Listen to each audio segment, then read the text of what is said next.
2014 года ужесточили госэкспертизу проектно-сметной документации жилых домов. Об этом сегодня на встрече с журналистами сообщила министр архитектуры и строительного комплекса Вера Кузакова. Таким образом, изменения в градостроительном кодексе России коснулись зданий высотой менее 3 этажей. Ранее они не подвергались проверкам, и по этой причине качество строительства заметно страдало.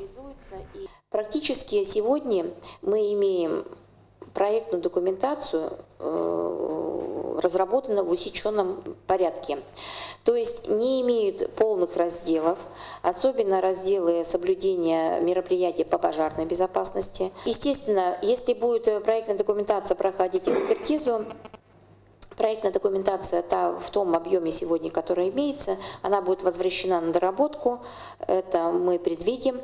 Это, естественно, у нас увеличатся сроки получения вообще проектной документации.